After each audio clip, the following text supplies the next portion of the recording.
야수다난다나 바자차라난자나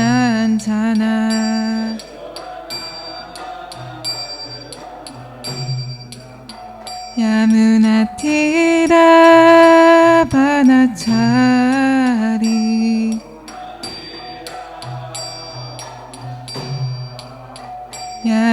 야무나티라 바나차리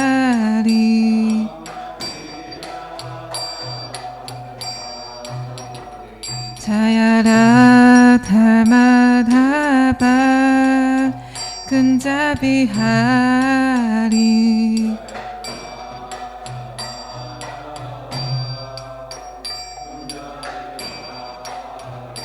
자야라 타마다바 근자비하리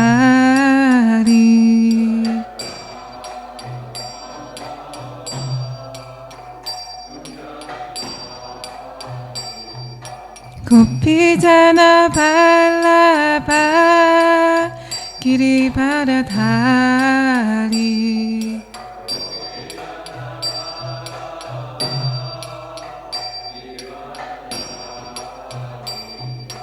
고피자나 발라바 기리바라다리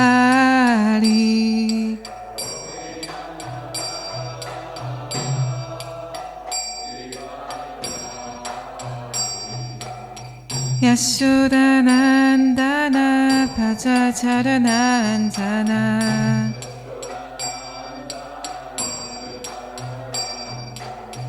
야수다난다나 바자차라난자나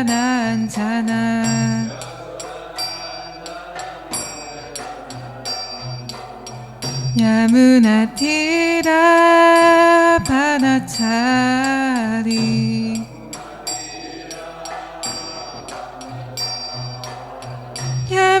야무나티라 바나차리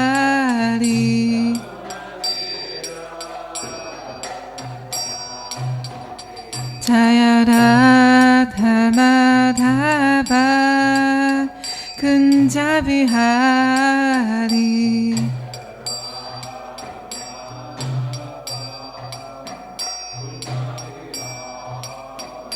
자야라 타마다바 근자비하리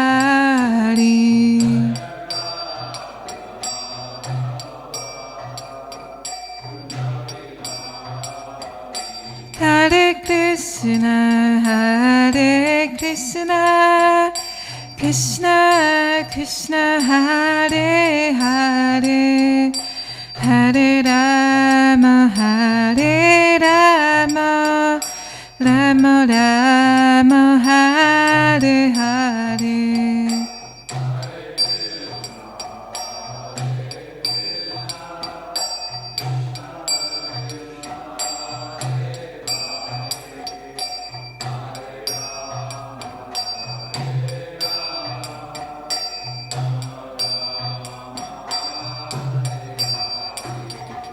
하레 크리스나 Hare Krishna, Krishna Krishna Hare Hare, Hare Rama, Hare Rama, Rama Rama, Hare Hare.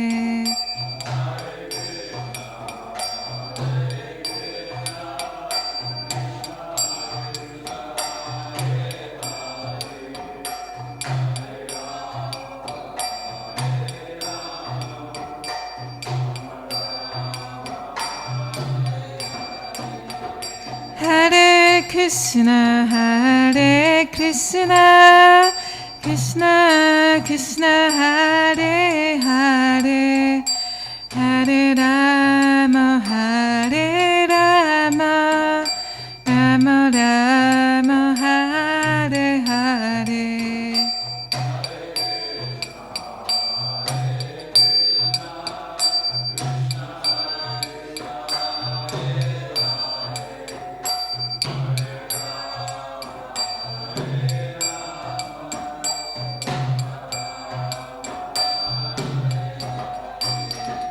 Hare Krishna, Hare Krishna, Krishna Krishna Hare Hare, Hare Rama, Hare Rama, Rama Rama, Hare Hare.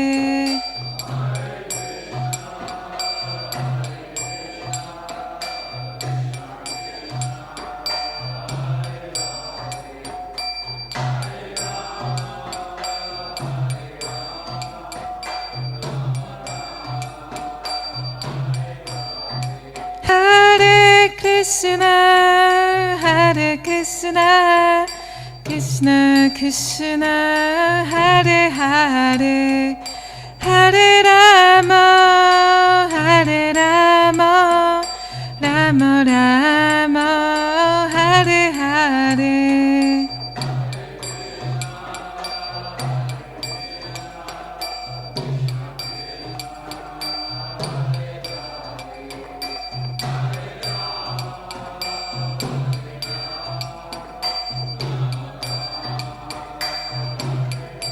Jaya Jaya Prabhupada, Prabhupada, Prabhupada, Jaya Jaya Prabhupada.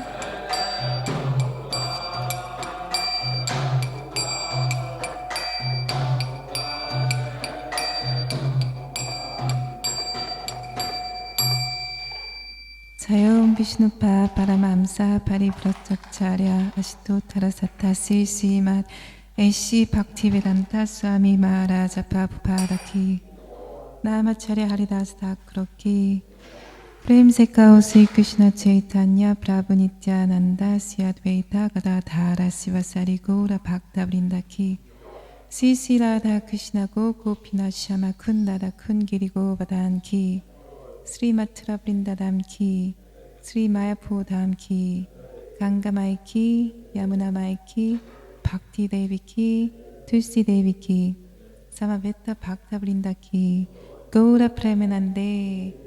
All glories to the assembled devotees, all glories to the assembled devotees, all glories to the assembled devotees, all glories to Sri Sri Guru Gauranga, all glories to Srila Prabhupada. Om Namo Bhagavate Vasudevaya.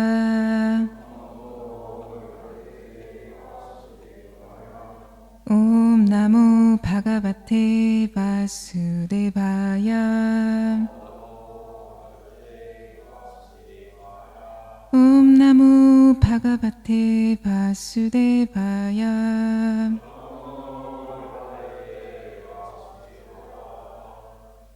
Reading from Srimad Bhagavatam, Canto 3, Chapter 19, Text number 24. Vinastasu svamayasu Puyaschara keshava Dushopa kuhamanomum Tadrishe Vaistitam Bahi Vinastasu Svamayasu Puyaschala Jakeshavam Lushopaguhamanomum Tadrishe Vaistitam Bahi.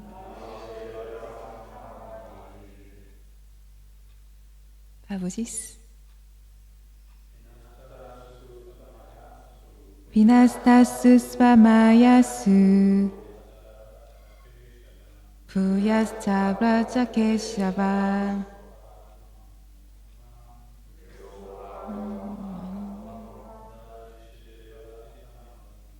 바지세 바스티탐바히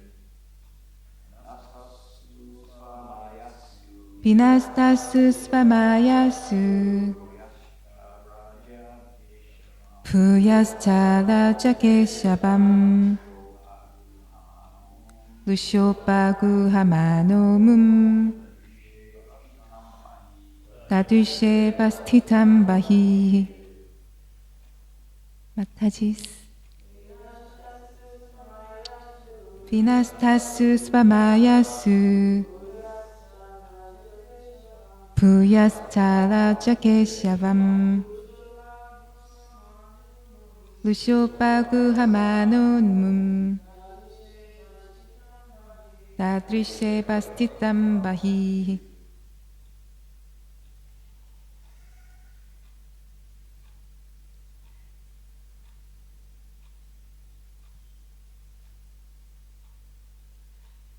비나스타스 when dispelled, Svamayasu his magic forces, Puyaha again, Ta and Abraja after coming into the presence,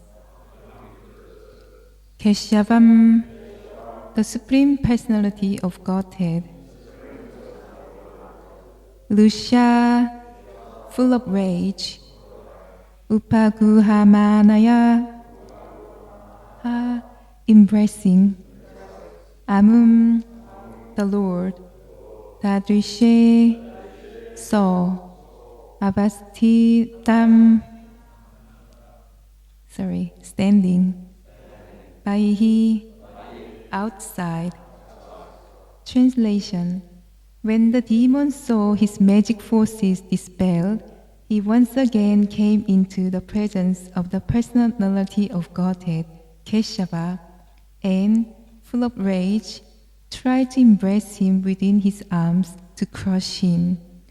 But to his great amazement, he found the Lord standing outside the circle of his arms. Purport. In this verse, the Lord is addressed as Keshava because he killed the demon Keshi in the beginning of creation. Keshava is also a name of Krishna. Krishna is the origin of all incarnations, and it is confirmed in Brahma Samhita that Govinda, the Supreme Personality of Godhead, the cause of all causes, exists simultaneously in its different incarnations and expansions. The demon's attempt to measure the Supreme Personality of Godhead is significant.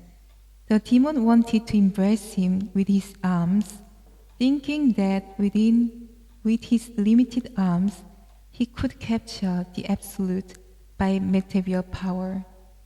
He did not know that God is the greatest of the great and the smallest of the small. No one can capture the Supreme Lord or bring him under his control. But demoniac person always attempts to measure the length and breadth of the Supreme Lord.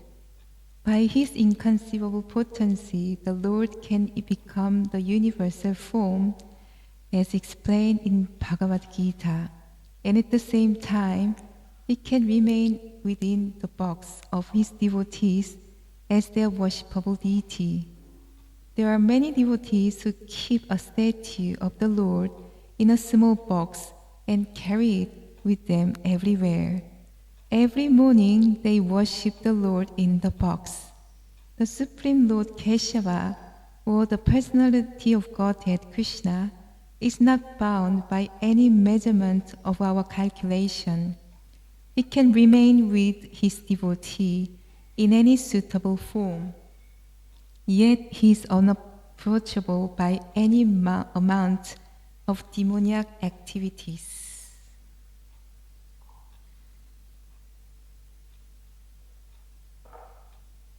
Oma Jnana Timirandasya Jnananjana Shalakaya Chakshurum Militam Yena Tasmai Sri Gurave Namaha.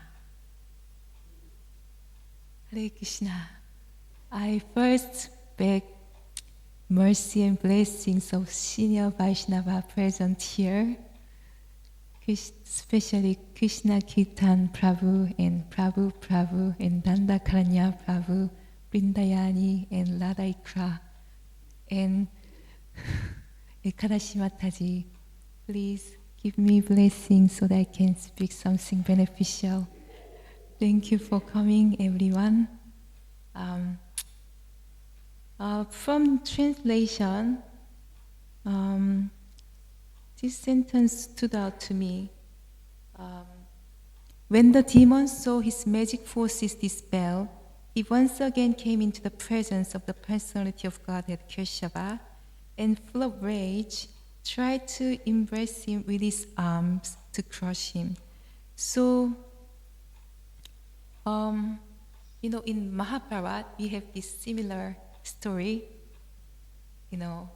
tried to embrace, but as a revenge or to kill, harm. Can anyone recall what was the story in Mahabharata?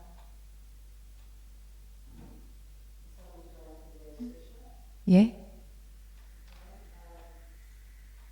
Was after the Kurukshetra war. Yeah.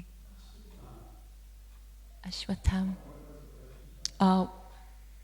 Is there any incident in Mahabharata or story that relate to embracement, but as revenge, not as love? It was Dhritarashtra after the Kurukshetra war. As the custom, amazingly, to today's society's standard, the Pandavas visited Dhritarashtra, who was the enemy, opposite army. They asked blessings after victory of the war. And Dhritarashtra lost two sons, who are most dear to him, Duryodhana and Dushashan. And Bhima was the one who killed them. So, but Dhritarashtra offered a hug to Bhima and to kind of patch up the relationship. But Krishna, as all-knowing God, advised Pandavas to get stone statue instead of Bhima. So Dhritarashtra hugged the statue, not knowing it was Bhima, being blind. And the statue was all crushed, and became like powder. So then, because the Dhritarashtra's anger was so intense, so that anger channeled into the power, the strength. So, in order to kill Bhima, which didn't happen. So this came to my mind. And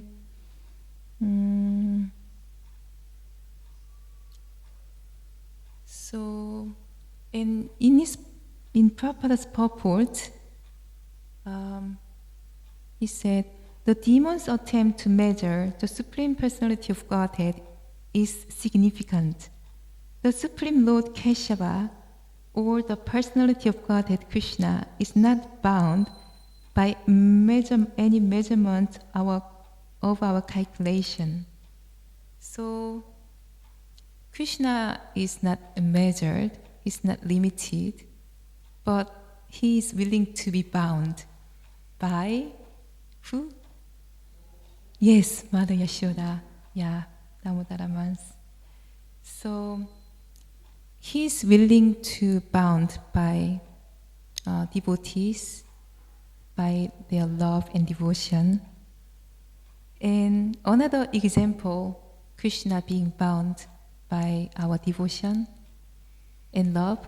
And what could be other example other than Mother Yashoda? He's willing to be limited by material energy or material measurement, I would say. What was the other example? He's present now actually in the deity form. So Krishna as Acha Vigraha is willing to bound by this material limited form to accept our worship. So he cannot perceived by our senses. He is beyond our senses, but he's willing to be perceived by our senses as deity form, so we can offer him prasadam and dress them and garland them. Like Prabhupada said in his purport,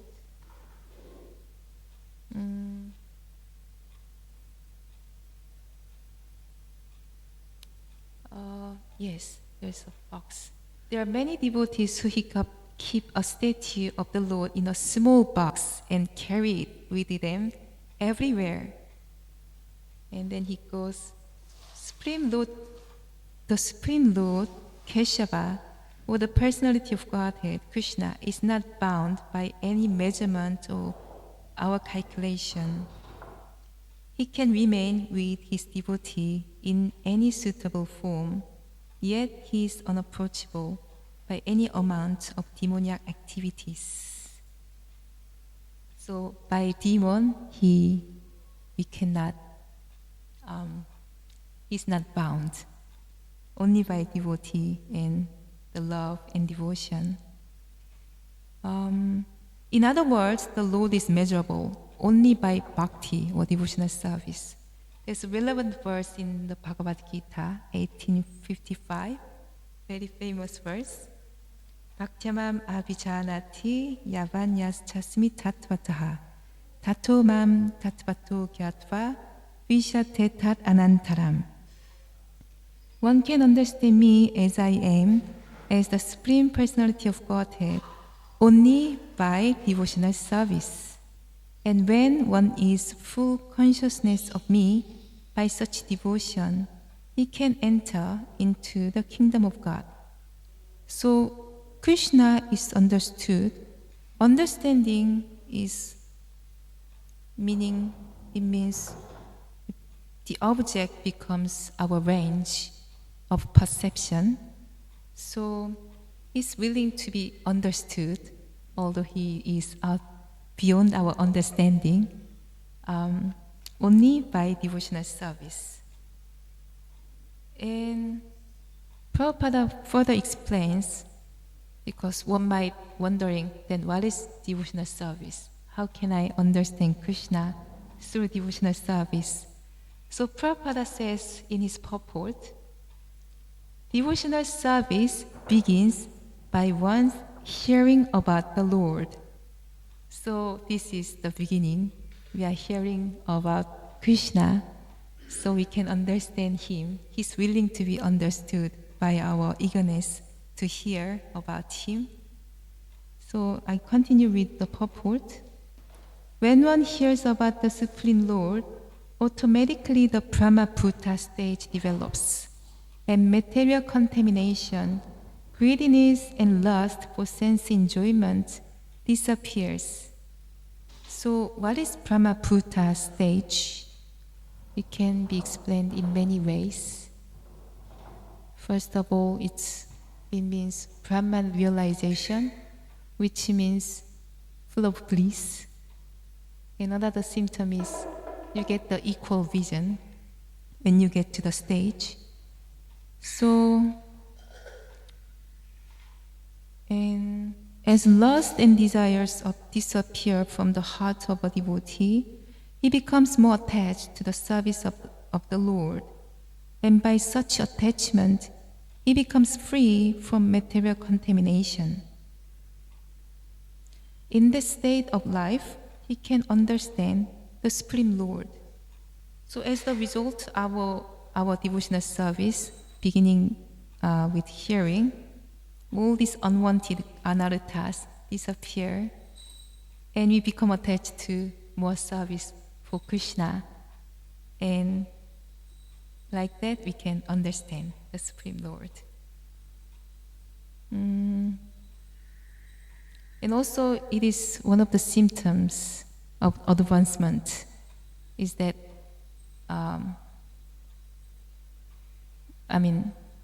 if one makes spiritual advancement, one becomes eager to hear of Krishna. So, moving on to next point. And Prabhupada also said in his purport, God is the greatest of the great and the smallest of the small. So it sounds a bit contradictory. How can one be the greatest and the smallest?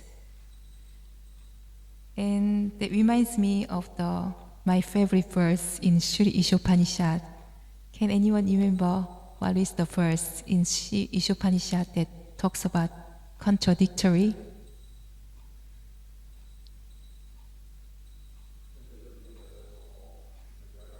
Pardon? I'm referring to Sri Ishopanishad. There's verse number 5 that goes, Tare jati tanai jati, tature tabandike, tarantarasya sarvasya, tadu sarvasya bhayata. Actually, you are right, Prabhu. This verse also refers to the universal form as Virat Rupa.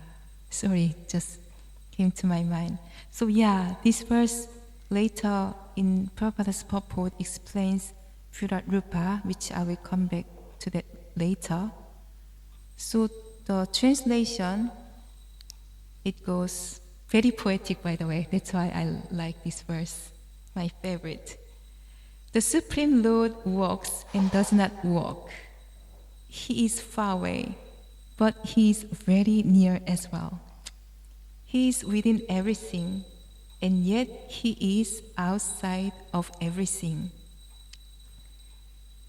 Yeah, so I'm gonna elaborate a little more on this of Krishna's contradictory feature. So what does it mean by the Supreme Lord walks and does not walk? So Supreme Lord walks because he is a person. So he has form, he has activities, just like us. But what does he mean by he does not walk?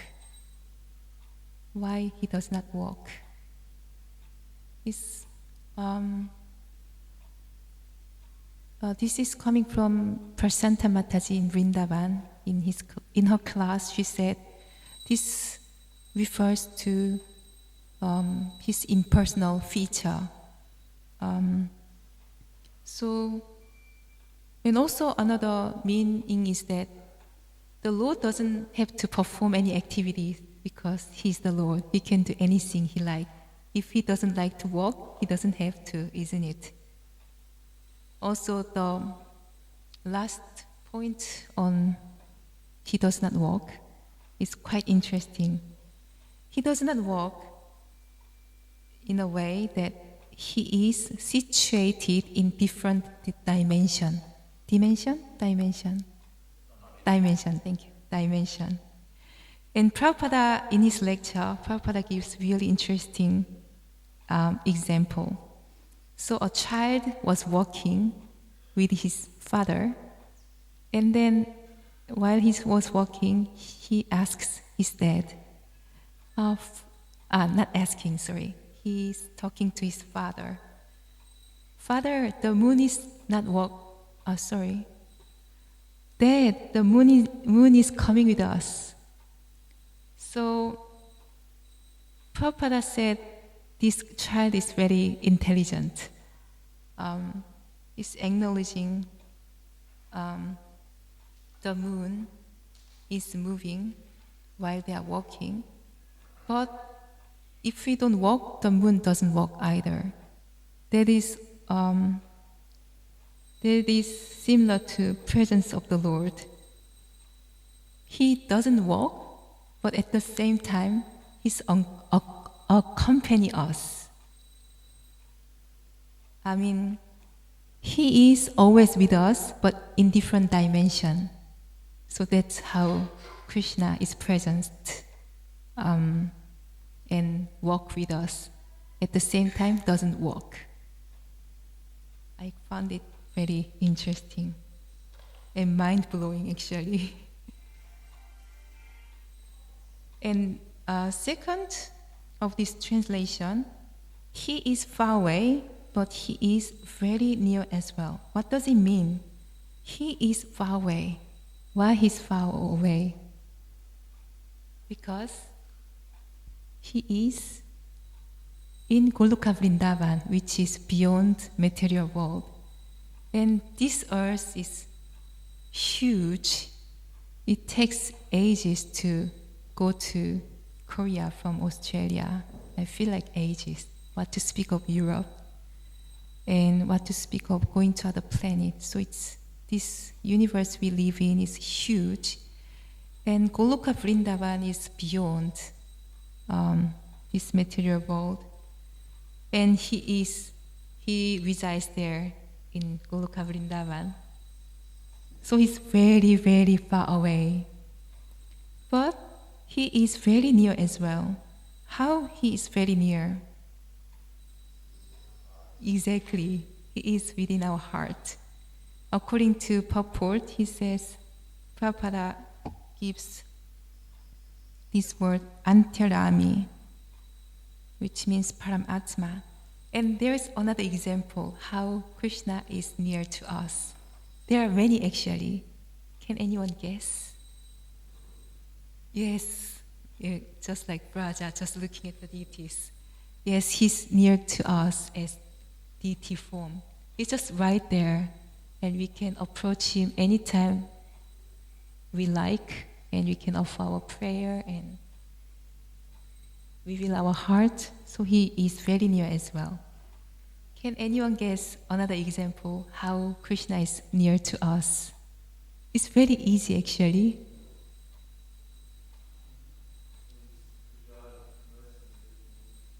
Pardon? Through his mercy. Yeah, his mercy is everywhere. Narayani Mataji said, actually, Krishna's mercy is everywhere. It's full of mercy. But we are covering the mercy with the umbrella of mode of nature. Our modes are covering the mercy of Krishna and blind us.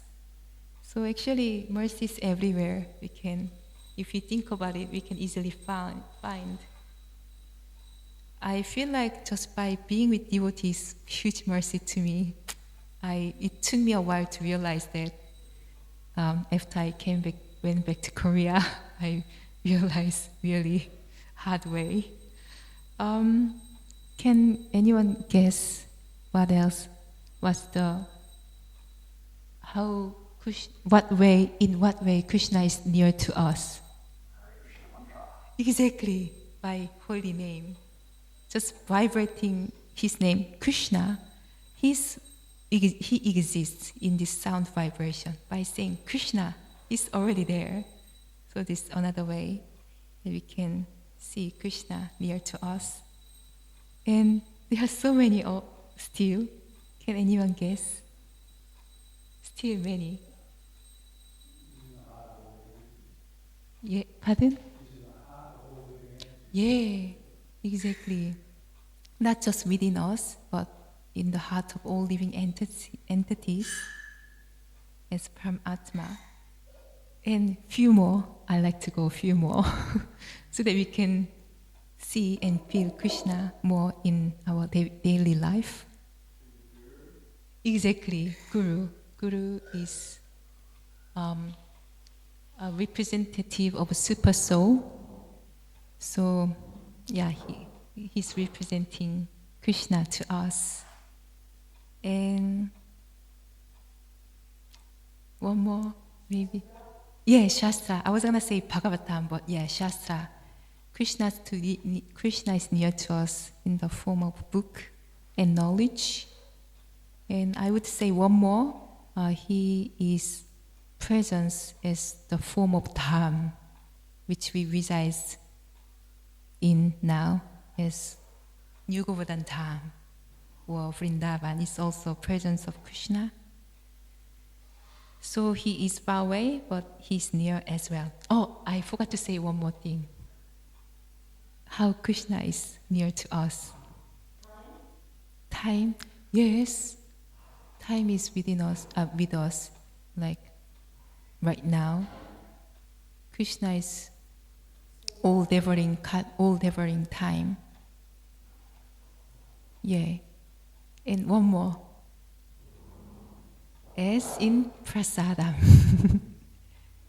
So Krishna is non-different from Krishna. Prasadam. Prasadam can be, in a form of food, but also this is prasadam. And whatever directly comes from Krishna is prasadam. And the last point on contradictory of Krishna. In translation, he is within everything and he is outside of everything. What does it mean? We kind of addressed it before, but good just address the point. How Krishna is within everything.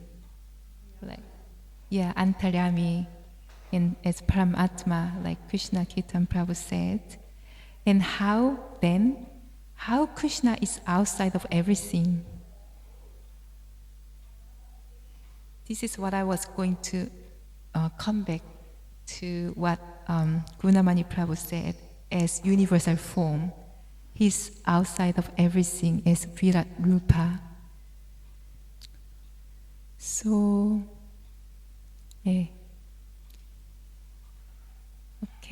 I'm gonna end here. If anyone like to add or comment or ask questions, I'd like to invite Krishna Kirtan Prabhu for further note or comment.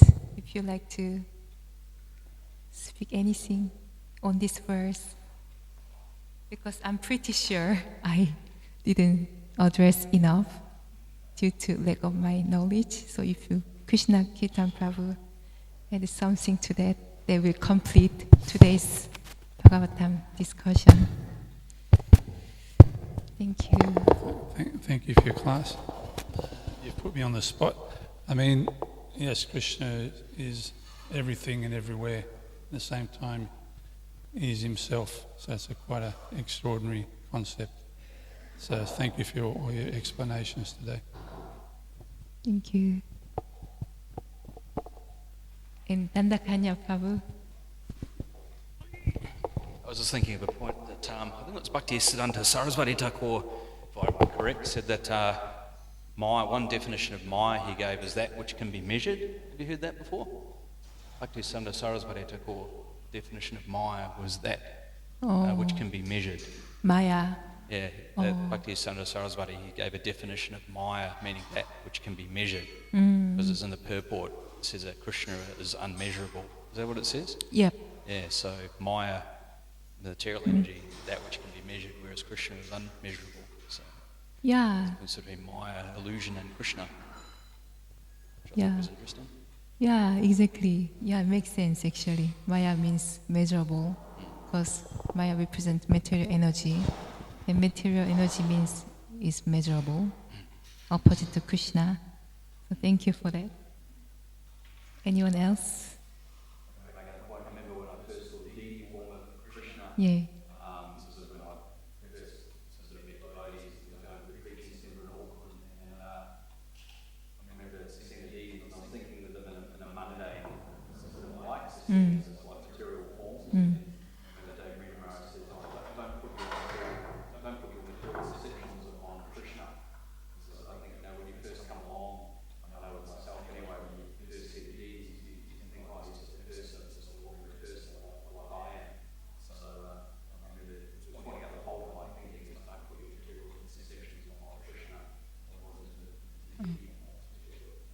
You mean your spiritual master said that? Oh yeah.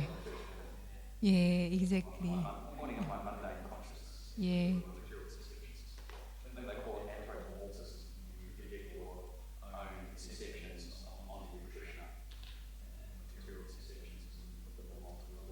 Mm. Mm. Mm. Yeah, exactly. Krishna reciprocate with us according to the degree of our surrender. So those who are not surrender, like myself, Krishna reciprocate and reveal himself according to our vision. So at the beginning stage, like everyone else, we perceive Krishna as a like just an object or statue. So Krishna revealed himself as it according to our vision, according to our perception. But as we surrender more, as we worship the deities, serve deities more, Krishna reveals himself more and more according to our degree of our surrender. And another thing came to my mind is spiritual master sees exactly what we are thinking, what is in our mind. So without even like talking, Guru can see us where we are at just by just by seeing us. So that's amazing that spiritual master can catch your view, your vision. Anyone else?